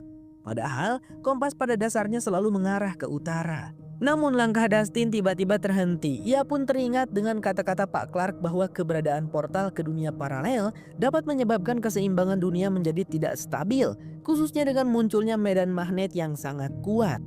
Dustin kembali menatap kompasnya. Ia menyadari satu hal penting, yaitu arah kompas dapat berubah jika terdapat gangguan medan magnet yang kuat. Jarum yang melenceng itu mungkin bukan kesalahan alat, melainkan sebuah tanda. Dengan demikian, jika mereka mengikuti arah kompas tersebut, mungkin mereka dapat menemukan gerbang menuju dunia upside down. Namun, perkataan teman-temannya membuat Eleven terdiam. Di dalam hatinya ia ingin menemukan Will, tetapi ia juga merasa takut karena ia mengetahui bahwa gerbang menuju upside down berada di laboratorium Hawkins. Di sisi lain, Joyce kembali dihadapkan pada kenyataan yang jauh lebih pahit. Kedatangan Lonnie ternyata bukan untuk berduka atas kepergian Will. Ia datang dengan niat lain, yaitu mencari kesempatan dalam kesempitan. Lonnie melihat kematian Will sebagai sebuah peluang. Ia berniat menuntut pemilik area tambang tempat jasad Will ditemukan dengan harapan dapat memperoleh kompensasi. Bagi Joyce, hal itu bukan hanya menyakitkan tetapi juga terasa kejam. Kesedihan yang belum sempat pulih kini bercampur dengan kemarahan. Begitu Joyce menyadari maksud sebenarnya dari kedatangan Lonnie, ia tidak sanggup lagi menatap wajahnya. Dengan emosi Joyce langsung mengusir Lonnie dari rumahnya. Pada saat yang sama, Mike, Lucas, Dustin, dan Eleven sudah dalam perjalanan. Semuanya terlihat bersemangat kecuali Eleven yang tampak ketakutan. Perjalanan tersebut membuatnya kembali teringat pada masa lalunya di Lab Hawkins. Saat itu ia kembali teringat ketika dirinya dijadikan bahan eksperimen oleh Dr. Brenner. Ia mengingat bagaimana tubuhnya dimasukkan ke dalam sebuah tangki air raksasa. Tangki air tersebut membuat kemampuan Eleven meningkat secara drastis. Sebelumnya, ia telah melihat foto seorang Perdana Menteri dari Prancis dan alam bawah sadarnya pun langsung tertuju kepada orang tersebut. Sehingga Eleven dapat mendengarkan apapun yang diucapkan sang Perdana Menteri dan mentransmisikannya langsung ke speaker di ruangannya. Namun tak disangka kekuatannya terus melampaui batas yang pernah dibayangkan manusia. Dalam alam bawah sadarnya yang gelap dan kosong, Eleven dapat merasakan kehadiran makhluk asing yang tidak berasal dari dunia manusia, melainkan dari dunia upside down. Pada saat itu, ia merasa sangat ketakutan dan berteriak sejadi-jadinya. Namun hal tersebut justru membuat Dr. Brenner dan timnya semakin penasaran terhadap makhluk yang berkomunikasi dengan Eleven. Flashback selesai. Singkat cerita, setelah berjalan cukup lama, kompas mereka justru menuntun mereka ke arah jalan pulang. Hal itu disebabkan oleh ketakutan Eleven untuk kembali ke Lab Hawkins, sehingga ia menggunakan kekuatannya untuk memanipulasi arah jarum kompas. Kejadian tersebut membuat Mike dan Lucas bertengkar. Mereka pun terlibat adu mulut yang berujung pada perkelahian. Melihat Mike kalah telak dari Lucas, Eleven tanpa sengaja menggunakan kekuatannya, membuat Lucas terangkat ke udara, terbentur lalu pingsan. Mike tidak dapat mempercayai tindakan Eleven dan menjadi marah kepadanya. Melihat hal itu, Eleven diam-diam pergi meninggalkan mereka. Untungnya, Lucas hanya pingsan dan tidak mengalami luka serius. Namun ia masih merasa kesal kepada Mike dan Eleven, sehingga ia pun pergi meninggalkan mereka. Kepergian Lucas dan Eleven membuat rencana mereka gagal total. Di sisi lain, Jim menggedor-gedor rumah Joyce. Setelah pintu dibuka, Jim memberi isyarat kepada Joyce agar tidak berbicara. Setelah itu, Jim mengecek semua lampu yang ada di rumah Joyce satu persatu, beranggapan bahwa rumah Joyce mungkin juga telah disadap. Setelah dirasa aman, Jim kemudian menceritakan perihal kepergiannya ke tempat otopsi serta fakta bahwa jasad Will yang ditemukan adalah palsu. Mendengar hal tersebut, Joyce merasa sangat terkejut sekaligus lega karena selama ini keyakinannya benar dan Will masih hidup. Pada saat yang sama, Jonathan dan Nancy telah berjanji untuk menyusuri hutan bersama. Mereka berniat memburu Demogorgon. Keduanya bukanlah teman dekat, bahkan sebelumnya tidak pernah saling bertegur sapa. Hal itu membuat mereka terus berardu argumen sepanjang perjalanan. Hingga malam pun tiba, Jonathan dan Nancy masih menyusuri hutan bersama. Mereka kemudian tanpa sengaja melihat seekor rusa yang terluka. Dengan niat baik, mereka berniat membunuh rusa tersebut untuk menghentikan rasa sakit yang dialaminya. Namun tiba-tiba sesuatu menarik rusa itu dan menghilang tanpa jejak. Keduanya pun merasa penasaran dan terus mencari jejak rusa tersebut. Hingga akhirnya Nancy menemukan sebuah batang pohon yang menganga. Ia pun nekat masuk ke dalamnya seorang diri. Di sanalah Upside Down berada, sebuah tempat yang sangat mirip dengan hutan tempat Nancy dan Jonathan berada, tetapi dengan suasana yang jauh lebih mencekam. Di sana, Nancy melihat dengan jelas makhluk yang selama ini mereka cari, yaitu Demogorgon yang sedang memakan rusa tersebut. Nancy sangat ketakutan dan memanggil-manggil Jonathan, tetapi Jonathan masih berada di dunia nyata. Pada saat yang sama, Jonathan menemukan tas milik Nancy, namun ia tidak menyadari bahwa Nancy telah masuk ke dunia Upside Down. Stranger Things bersambung. Setelah itu Jonathan terus memanggil nama Nancy tanpa henti. Beruntung suara mereka masih dapat saling terdengar karena portal di dahan pohon tersebut belum tertutup sepenuhnya. Nancy yang terjebak di sisi lain berusaha tetap tenang dan mengikuti arah suara Jonathan. Ia bergerak perlahan mencari sumber panggilan tersebut di tengah kondisi yang gelap dan mencekam, sementara makhluk itu masih memburunya. Beberapa saat kemudian, Nancy akhirnya melihat celah tempat portal tersebut berada. Begitu Nancy mendekat, Jonathan langsung meraih tangannya dan menariknya sekuat tenaga. Dengan susah payah, Nancy berhasil keluar dari portal tersebut. Untungnya Nancy masih dapat diselamatkan. Namun, kejadian itu cukup untuk membuat mereka sadar bahwa dunia di balik portal bukan sekedar tempat berbahaya, melainkan jebakan yang nyaris merenggut nyawa. Setelah kejadian itu, Jonathan dan Nancy akhirnya kembali ke rumah Nancy. Jonathan tidak langsung pulang, mengingat kondisi Nancy yang masih terguncang. Ia memilih untuk tetap tinggal dan menginap. Namun tanpa mereka sadari, Steve melihat keberadaan Jonathan di kamar Nancy. Pemandangan itu langsung memicu kemarahannya. Di kepalanya hanya ada satu kesimpulan, yaitu Nancy telah mengkhianatinya. Keesokan paginya Nancy hampir tidak tidur sama sekali. Ia begadang semalaman mencoba memahami monster yang ia lihat. Menurutnya, makhluk itu adalah predator yang tertarik pada bau darah. Ia teringat pada rusa yang sebelumnya diburu monster dalam keadaan terluka, serta Barbara yang saat itu berdarah sebelum menghilang. Dari situ, Nancy dan Jonathan menyimpulkan bahwa teori tersebut layak diuji. Jika monster itu benar-benar mengikuti bau darah, maka mereka memiliki cara untuk memancingnya. Dengan tekad baru, mereka pun berniat untuk kembali ke hutan. Di sisi lain, Jim masih berada di rumah Joyce. Pikirannya belum tenang sejak apa yang ia lihat di Lab Hawkins. Kamar anak kecil itu terus terbayang di benaknya. Ia mencoba menghubungkan semuanya. Jika kamar itu milik Will, lalu apa yang sebenarnya diinginkan Lab Hawkins darinya? Namun jika bukan, lalu anak siapa yang selama ini dikurung dan diawasi di sana? Pertanyaan-pertanyaan itu membuat Jim mengingat kembali berbagai berita lama tentang Lab Hawkins.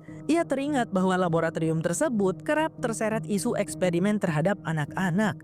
Salah satu kasus yang paling terkenal adalah gugatan seorang ibu bernama Terry Epps yang menuduh Dr. Brenner telah menculik anaknya. Kasus itu sempat ramai dibicarakan tetapi perlahan menghilang begitu saja. Tidak ada kelanjutan, tidak ada penjelasan. Semuanya seolah ditutup rapat dan sengaja dilupakan. Untuk memastikan kebenarannya, Jim dan Joyce memutuskan untuk mencari alamat Terry Epps. Jauh dari sana, Pak Clark tiba-tiba didatangi seorang perempuan tak dikenal.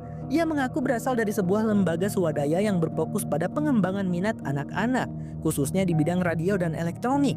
Untuk meyakinkan, perempuan tersebut bahkan membawa brosur yang terlihat resmi.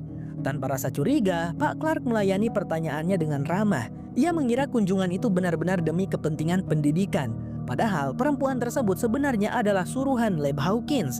Tujuan kedatangannya hanya satu, yakni mencari tahu identitas Mike, Lucas, dan Dustin, anak-anak yang tanpa disadari telah menyembunyikan Eleven. Tidak mengetahui apa yang sebenarnya terjadi, Pak Clark pun memberikan informasi yang diminta, berupa nama lengkap ketiga anak itu beserta alamat rumah mereka. Pada saat yang sama, perasaan Mike sedang tidak menentu. Ia gelisah karena Eleven tidak pulang ke rumahnya. Kekhawatiran itu terus menumpuk, bercampur dengan rasa bersalah dan kebingungan. Tak lama kemudian, Dustin datang. Sebagai sahabat, ia mencoba bersikap netral di antara Mike, Lucas, dan Eleven. Menurutnya, tidak ada yang sepenuhnya benar dalam situasi tersebut. Semua memiliki kesalahan masing-masing. Namun Dustin juga bersikap jujur. Karena Mike yang lebih dahulu memulai pertengkaran dengan Lucas, maka tanggung jawab ada padanya. Mau tidak mau Mike harus mengakui kesalahannya dan meminta maaf kepada Lucas demi memperbaiki keadaan di antara mereka. Setelah itu, Mike dan Dustin pergi ke rumah Lucas. Di sana Mike langsung mengelurkan tangannya, berniat meminta maaf dan memperbaiki keadaan. Lucas memang bersedia memaafkan, tetapi ia mengajukan satu syarat. Mereka harus berhenti mempedulikan Eleven yang menurutnya telah mengkhianati mereka. Cara tersebut jelas tidak dapat diterima oleh Mike. Baginya Eleven bukan berkhianat, melainkan berusaha melindungi mereka. Karena perbedaan pandangan itu, perdamaian pun gagal terwujud. Akhirnya mereka berpisah jalan. Lucas memutuskan untuk pergi sendiri, mencari Will. Sementara itu Mike dan Dustin memilih untuk mencari Eleven terlebih dahulu. Sementara itu, Eleven baru saja terbangun dari mimpi buruk. Mimpi itu bukan sekadar bunga tidur, melainkan potongan ingatan paling kelam dari hidupnya di Lab Hawkins. Ia teringat saat Dr. Brenner datang dengan sikap lembut, bahkan membawakannya bunga. Namun kebaikan itu hanya sementara. Tak lama kemudian, Eleven kembali diperintahkan masuk ke dalam tangki air raksasa. Kali ini tugasnya jauh lebih mengerikan. Ia diminta berkomunikasi langsung dengan monster. Dalam alam bawah sadarnya yang gelap dan kosong, Eleven berdiri sendirian. Perlahan sosok monster itu muncul. Dengan rasa takut yang bercampur kepatuhan, Eleven mendekatinya, mengulurkan tangan dan berusaha menyentuh makhluk tersebut. Namun, tiba-tiba makhluk itu berbalik arah. Untuk pertama kalinya, Eleven melihat wujud aslinya dengan jelas. Ia pun berteriak sekuat tenaga. Ketakutan Eleven yang memuncak membuat kekuatannya meledak tanpa kendali. Getaran hebat merambat keluar dari tangki air, menghantam dinding-dinding Lab Hawkins. Dinding itu pun jebol, robek dari dalam. Dan pada saat itulah sebuah portal terbuka. Portal menuju dunia paralel. Sejak momen itu, batas antara dua dunia runtuh. Semua kejadian aneh yang menyusul pun bermula dari satu kesalahan fatal, yaitu keserakahan manusia. Di sisi lain, Eleven merasa sangat kelaparan sehingga ia memutuskan pergi ke supermarket terdekat. Semua mata tertuju padanya karena penampilannya yang lusuh, namun ia tidak mempedulikannya. Eleven terus berjalan dan mengambil beberapa makanan yang ia inginkan, namun ia tidak membayarnya. Saat situasi mulai terasa berbahaya, Eleven memilih satu-satunya cara yang ia ketahui. Dengan kekuatan telekinesisnya, ia menciptakan kekacauan singkat dan kabur dari tempat itu, membawa makanan yang ia butuhkan. Tak berselang lama, Mike dan Dustin sampai di supermarket tersebut. Dari kekacauan yang terjadi, mereka yakin bahwa pelakunya adalah Eleven. Di sisi lain, Jim dan Joyce akhirnya tiba di rumah Terry Eaps. Namun mereka langsung dikejutkan oleh kenyataan pahit. Terry mengalami gangguan jiwa dan tidak mampu berbicara secara normal. Pikirannya terjebak dalam kondisi yang kacau. Menurut adik Terry, kondisi tersebut terjadi akibat eksperimen yang pernah diikuti Terry di Lab Hawkins.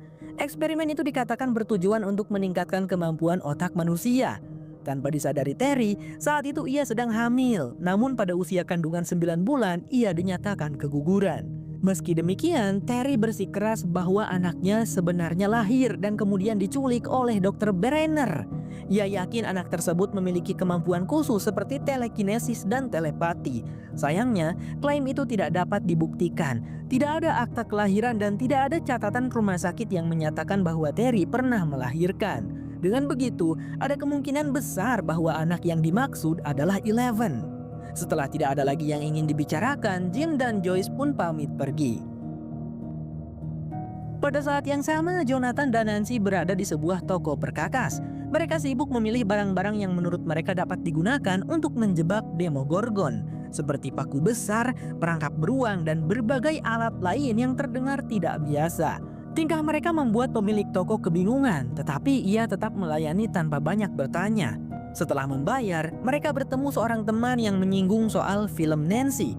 Ucapan itu langsung membuat Nancy curiga. Ia pun segera menuju area bioskop terdekat. Benar saja, pada papan promosi bioskop terpampang tulisan-tulisan tak senonoh tentang dirinya. Setelah ditelusuri, jelas bahwa hal itu merupakan ulah Steve dan teman-temannya. Nancy pun langsung melabrak mereka dan menuntut penjelasan. Dari situ Nancy menyadari bahwa Steve ternyata telah memergokinya bersama Jonathan sebelumnya. Jonathan yang baru datang mencoba menenangkan Nancy dan mengajaknya pergi. Tetapi Steve justru terus memprovokasi dengan kata-kata kasar. Emosi Jonathan akhirnya meledak. Ia memukul Steve dan Steve membalas. Perkelahian pun tak terhindarkan. Dalam adu jotos tersebut, Steve kalah telak. Namun Jonathan yang sudah terlanjur marah tidak mau berhenti memukulnya. Situasi baru terhenti ketika polisi datang untuk melerai. Karena masih diliputi emosi, Jonathan tak sengaja menyerang petugas. Akibatnya Jonathan ditahan, sementara Steve dan teman-temannya memilih kabur meninggalkan lokasi. Di sisi lain, Lucas sudah bersiap memulai perjalanannya untuk mencari Will. Saat keluar rumah, ia sempat melihat petugas lab Hawkins sedang berada di depan rumahnya. Namun saat itu Lucas tidak menaruh kecurigaan apapun, bahkan sempat menyapanya dengan ramah. Dengan kompas terpasang di sepedanya, Lucas menyusuri hutan hingga mendekati perbatasan lab Hawkins. Ia kemudian memanjat sebuah pohon dan mengintai area lab menggunakan teropong. Dari sana, ia kembali melihat petugas yang sama, orang yang sebelumnya berada di depan rumahnya. Saat itulah kecurigaan mulai muncul. Pada waktu yang hampir bersamaan, Mike dan Dustin juga berada di hutan untuk mencari Eleven. Namun, perjalanan mereka terhenti ketika Troy dan James menghadang. Keduanya sengaja mengikuti mereka untuk membalas dendam atas penghinaan di masa lalu. Menyadari bahwa mereka tidak dapat melawan, Mike dan Dustin memilih untuk kabur. Sayangnya mereka justru terjebak di dekat sebuah tebing. Troy yang sudah terlanjur marah mengeluarkan senjatanya dan menyeret Dustin, mengancam akan menyakitinya. Mike berusaha membujuk Troy agar berhenti, tetapi Troy justru menantangnya untuk melompat ke tebing.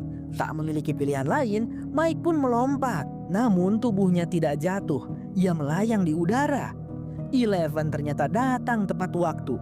Dengan kekuatannya ia menyelamatkan Mike dan sekaligus memberi pelajaran kepada Troy dengan mematahkan lengannya. Setelah itu tenaganya habis dan Eleven pun pingsan. Saat Eleven sadar, Mike langsung memeluknya. Mereka kemudian pulang ke rumah Mike. Namun tanpa mereka sadari, rumah tersebut sudah berada dalam pantauan. Orang itu segera menghubungi timnya di lab Hawkins, membuat mereka langsung bergerak menuju rumah Mike. Stranger Things bersambung. Sesampainya di rumah, Mike, Dustin, dan Eleven sama sekali belum menyadari bahwa Dr. Brenner dan timnya sedang memburu mereka.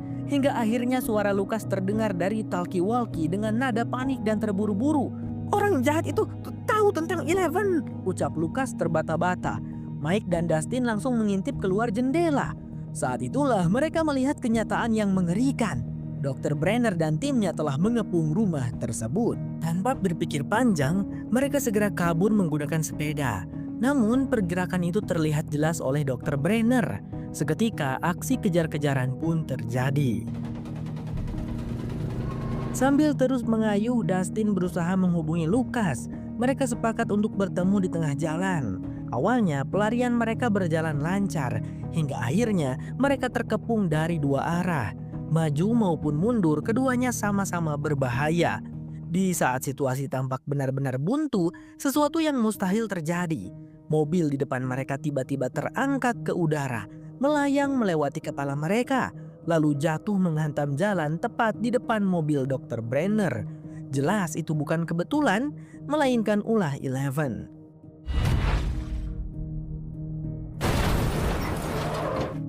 Berkat kejadian tersebut, mereka akhirnya berhasil lolos dari kejaran Dr. Brenner dan timnya. Tanpa berhenti, mereka langsung menuju tempat nongkrong biasa yang selama ini menjadi ruang aman bagi mereka. Di sana suasana perlahan mencair. Lucas akhirnya mengakui bahwa Eleven memang luar biasa dengan kekuatannya. Ia juga meminta maaf karena telah meremehkan Eleven dan sempat menyebutnya sebagai pengkhianat. Mike pun ikut meminta maaf kepada Lucas atas pertengkaran mereka sebelumnya. Akhirnya semuanya berdamai. Mereka kembali menjadi satu tim, saling percaya dan siap menghadapi apapun yang menunggu di depan. Di sisi lain, Jim dan Joyce tiba di kantor polisi. Di sana mereka mendapati Nancy dan Jonathan yang sedang ditahan akibat insiden sebelumnya. Joyce yang melihat anaknya diborgol langsung histeris dan meminta polisi segera melepaskannya. Namun, petugas menolak karena mereka menemukan peralatan berbahaya di bagasi mobil Jonathan. Tak punya pilihan, Nancy dan Jonathan pun menjelaskan niat mereka yang sebenarnya, yaitu memburu Demogorgon. Di tengah penjelasan itu, suasana kantor polisi mendadak ricuh. Troy datang bersama ibunya untuk melapor karena tangan Troy patah. Dari penjelasan Troy tentang seorang gadis kecil yang mampu mematahkan tangannya hanya dengan kemampuan telekinesis, Jim langsung menyadari bahwa anak itu ada hubungannya dengan Lab Hawkins. Berkat Troy, Jim akhirnya mengetahui kebenaran lain bahwa Mike, Dustin, dan Lucas adalah orang-orang yang selama ini menyembunyikan gadis tersebut. Hal itu membuat Jim menjadi khawatir karena kemungkinan besar Mike, Lucas, dan Dustin berada dalam bahaya. Pada saat yang sama, rumah Mike sedang digeledah oleh Dr. Brenner bersama timnya. Karen dan ayah Mike yang bernama Tuan Wheeler benar-benar kebingungan. Selama ini mereka merasa hidup mereka berjalan normal tanpa ada hal aneh yang terjadi di rumah itu. Keterkejutan memuncak ketika salah satu rekan Dr. Brenner menjelaskan tentang Eleven, seorang gadis yang ternyata selama ini bersembunyi dan tinggal di basement rumah mereka. Karen dan Tuan Wheeler sama sekali tidak pernah menyadarinya. Fakta itu membuat emosi Karen meledak. Ia merasa petugas itu telah menuduh anaknya secara tidak terhormat. Melihat situasi memanas, Dr. Brenner turun tangan untuk menenangkannya.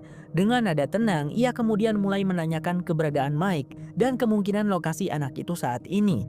Sebagai seorang ibu, Karen diliputi rasa cemas dan takut atas keselamatan putranya.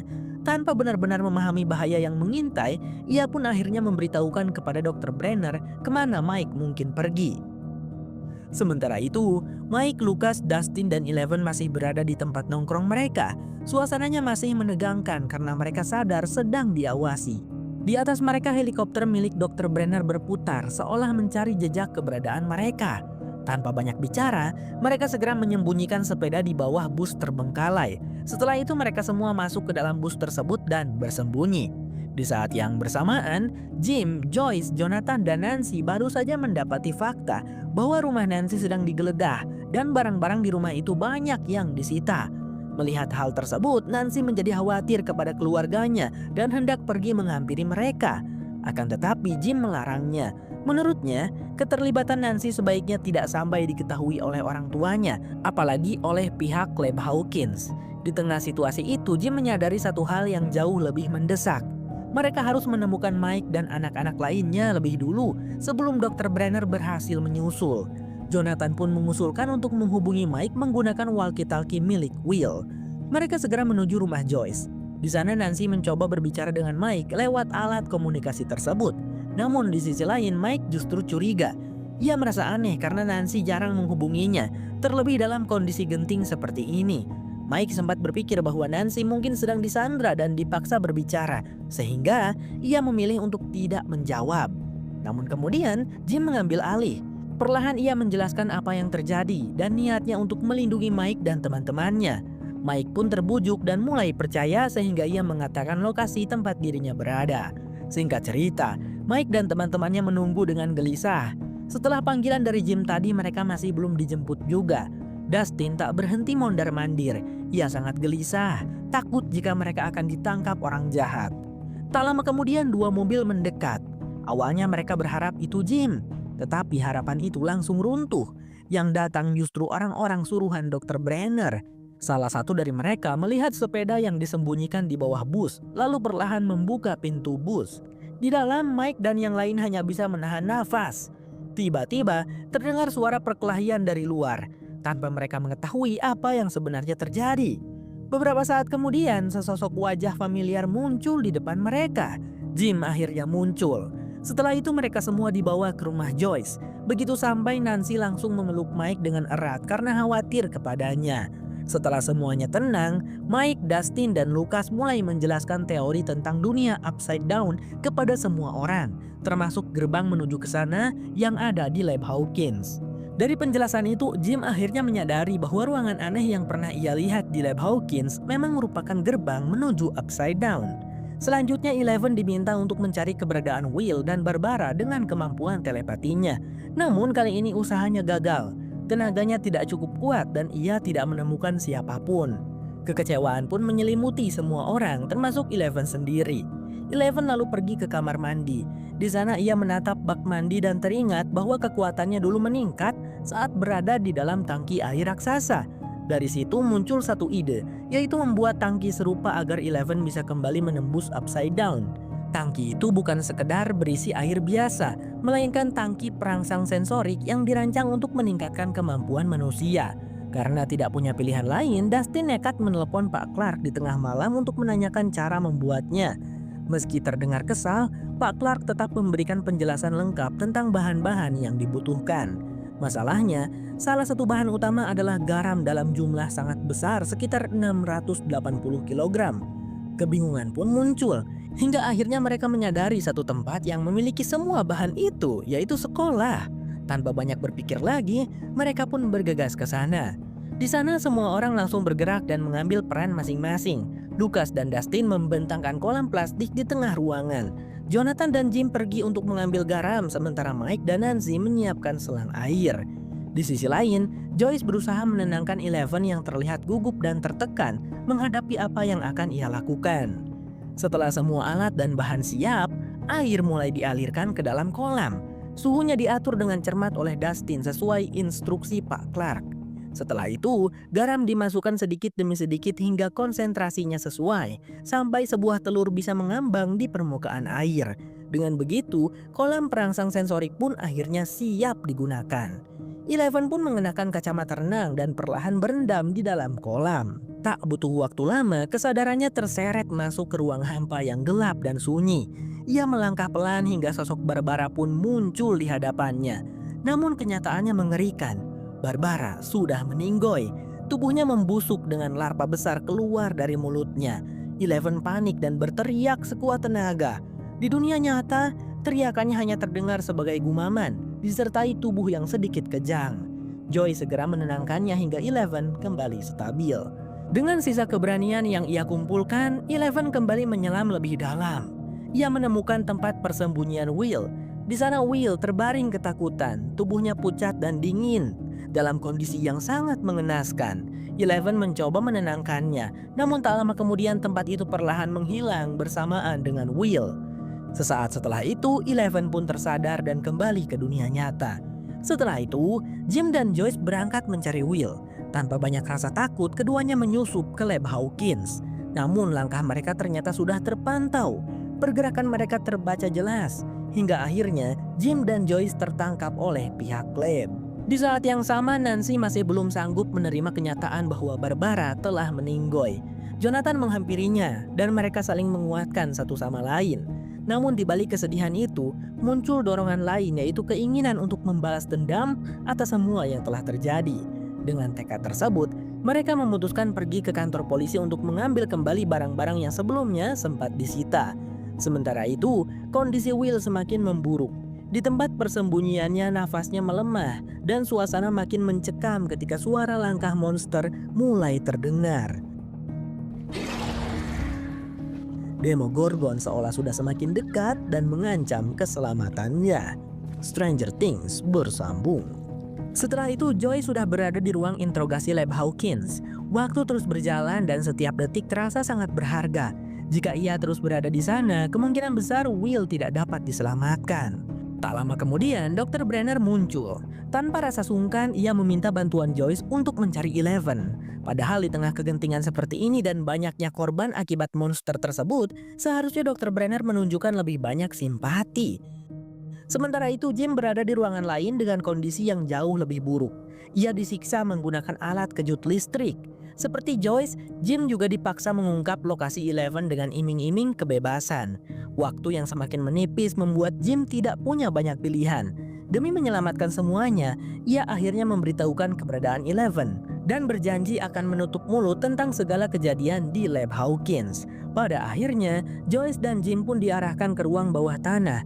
Mereka diberikan pakaian khusus karena menurut pihak lab, udara di Upside Down tidak baik. Tanpa banyak berpikir lagi, mereka pun langsung masuk ke portal dunia Upside Down. Sementara itu, Dr. Brenner dan anak buahnya bergegas mencari Eleven. Di dalam Upside Down, Joyce tidak bisa menahan rasa gugup dan takut. Di sana Jim berusaha menenangkannya sambil teringat masa lalunya ketika anak perempuannya yang bernama Sarah mengalami sesak nafas akibat penyakit jantung yang dideritanya. Tak lama kemudian anaknya pun meninggoy dunia. Pada saat yang sama, Jonathan dan Nancy sudah berada di rumah Joyce. Di sana mereka bekerja sama memasang jebakan untuk menjerat Demogorgon. Di samping apa yang mereka lakukan, keduanya menjadi semakin dekat.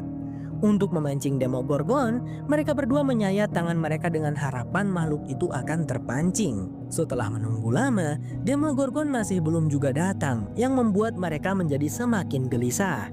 Tak lama kemudian, seseorang mengetuk pintu rumah. Ternyata itu adalah Steve. Steve datang karena ingin meminta maaf atas kejadian tadi siang. Karena saat itu bukan waktu yang tepat, Nancy pun menodongkan pistol kepadanya agar Steve pergi dari rumah. Namun mereka terlambat karena Demogorgon akhirnya menampakkan diri. Mereka pun langsung pergi ke dalam kamar dengan harapan Demogorgon akan mengikuti mereka ke perangkap yang sudah dipasang. Namun ternyata Demogorgon adalah monster yang pintar. Ia tidak terjerat jebakan yang dibuat Nancy dan Jonathan. Saat keluar dari kamar, Demogorgon sudah tidak ada di sana. Mungkin ia bersembunyi atau melakukan hal lain. Yang pasti ia akan kembali. Karena itu Nancy meminta Steve untuk pergi dari rumah saat itu juga. Saat Steve berada di dalam mobil, lampu di rumah kembali berkedip-kedip yang menandakan Demogorgon telah kembali. Di dalam rumah, Nancy dan Jonathan bersiap untuk melawan makhluk itu. Namun lampu tiba-tiba padam. Demogorgon muncul tepat di belakang Jonathan, sehingga ia hampir menjadi mangsanya. Nancy berusaha menyelamatkan Jonathan dengan menembaki monster itu, tetapi pelurunya keburu habis dan Demogorgon pun berbalik ke arah Nancy. Untungnya, Steve muncul dan dengan berani menyelamatkan Nancy serta menyerang Demogorgon habis-habisan. Berkat Steve, Demogorgon pun terjerat ke jebakan tadi. Pada momen itu, Jonathan langsung mengambil alih dan membakar Demogorgon. Meskipun takut dengan api, Demogorgon tidak meninggoy, malah tubuhnya tiba-tiba menghilang. Di tengah ketegangan yang terjadi di rumah, Joyce dan Jim akhirnya berhasil menemukan saung milik Will. Namun keadaan saung itu sudah rusak dan Will sudah tidak ada di sana. Joyce dan Jim pun bergegas menuju rumah. Ingat, Upside Down adalah dunia manusia tetapi dengan versi yang lebih gelap dan mencekam serta dihuni oleh monster. Sehingga apapun yang ada di dunia manusia pasti juga ada di Upside Down. Jim dan Joyce tidak berlama-lama berada di rumah. Mereka hanya melewati tempat itu dan kembali mencari Will di lokasi lain. Di sisi lain, Mike, Dustin, Lucas, dan Eleven masih berada di sekolah. Mereka tidak punya pilihan lain selain tetap bertahan di sana sampai keadaan membaik. Mereka berusaha menghangatkan suasana dengan memakan es krim. Lah bukannya suasana bakal jadi dingin ya? Namun tiba-tiba suara rombongan mobil terdengar. Ternyata itu adalah rombongan Dr. Brenner. Mereka pun segera bersembunyi. Namun aksi mereka harus terhenti karena anak buah Dr. Brenner mengepung seluruh area sekolah. Di saat-saat genting itulah peran Eleven sebagai penyelamat muncul. Ia menggunakan kekuatannya untuk menyerang pikiran semua anak buah Dr. Brenner sehingga mereka tidak bisa bergerak dan darah keluar dari mata mereka. Tak lama kemudian mereka pun meninggoy. Namun kekuatan Eleven sangat terbatas. Setelah melakukan itu, ia langsung pingsan. Dr. Brenner pun muncul, langsung memeluk Eleven dengan erat dan hendak membawanya pergi. Tak lama kemudian, lampu di area sekolah tiba-tiba berkedip. Darah anak buah Brenner membuat Demogorgon terpancing. Para anak buah Brenner tidak bisa menghentikan Demogorgon, sehingga monster itu pun menyerang Brenner. Momen itu dimanfaatkan oleh Mike dan yang lainnya untuk melarikan diri. Pada saat yang sama, Jim dan Joy sudah berada di area perpustakaan Hawkins. Di dalam sana, mereka akhirnya menemukan Will. Namun, keadaannya sangat mengenaskan. Di dalam mulutnya terdapat sebuah akar atau kelenjar yang menjalar ke dalam tubuhnya. Jim dan Joyce pun langsung mengeluarkan benda tersebut dari mulut Will. Di saat yang sama pula, Mike, Lucas, Dustin, dan Eleven masih mencari tempat perlindungan, baik dari Demogorgon maupun anak buah Brenner. Mereka pun masuk ke ruang kelas. Di sana Eleven masih belum kuat untuk bangun dan kondisinya sangat lemah. Sementara itu Demogorgon sudah berhasil mengalahkan semua anak buah Dr. Brenner, sehingga makhluk itu pun datang mengincar anak-anak tersebut. Lucas dan yang lainnya berusaha mengeluarkan senjata mereka dan menyerang Demogorgon. Namun semua senjata mereka sama sekali tidak mempan. Hal itu membuat Eleven turun tangan. Ia pun bangkit dan menggunakan kekuatannya untuk menahan Demogorgon hingga tidak bisa bergerak. Tidak hanya sampai di situ, Eleven mengerahkan seluruh kekuatannya melawan Demogorgon hingga makhluk itu berubah menjadi kepingan abu.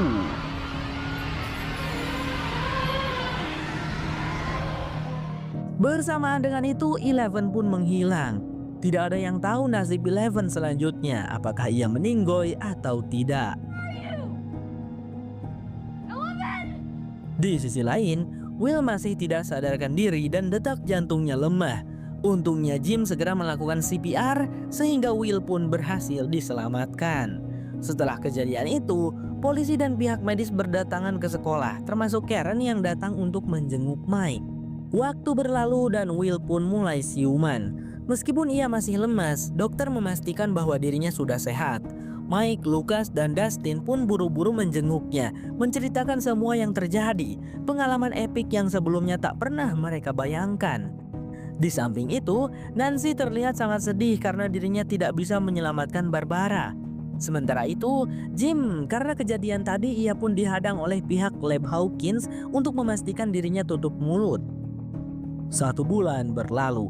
Kehidupan di kota Hawkins tampak normal saja. Belum banyak yang tahu tentang keberadaan monster karena hal itu ditutupi oleh pemerintah.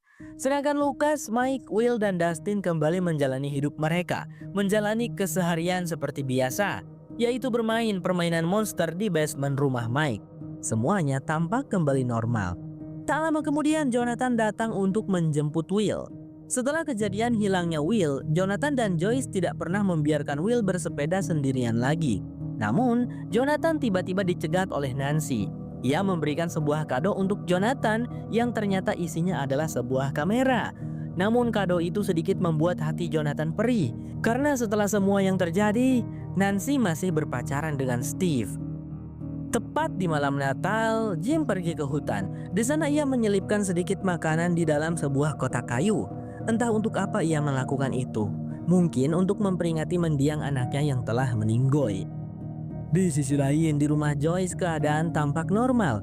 Mereka mengadakan makan malam bersama dengan gembira dan penuh sukacita. Namun Will tiba-tiba pergi ke kamar mandi. Di sana ia tampak terengah-engah dan batuk-batuk. Lalu Will memuntahkan sebuah larva yang mengerikan. Dalam sekejap, ia tiba-tiba berada di Upside Down. Hal ini berarti Upside Down belum berakhir, teror monster belum selesai, dan portal di antara kedua dunia masih terhubung. Stranger Things Season 1 selesai. Penasaran dengan kelanjutannya? Yuk bantu video ini mencapai 100.000 penonton agar tim DSF bisa melanjutkannya ke Season 2. Caranya gampang guys, kalian cukup tekan like, tulis pesan di kolom komentar, dan bagikan link video ini ke sosmed kalian. Dengan begitu, Mamang YouTube akan merekomendasikan video ini ke lebih banyak orang. Oke, terima kasih udah nonton sampai habis. Sehat selalu buat teman-teman semua. Saya Sam Sulkohar. Bye-bye.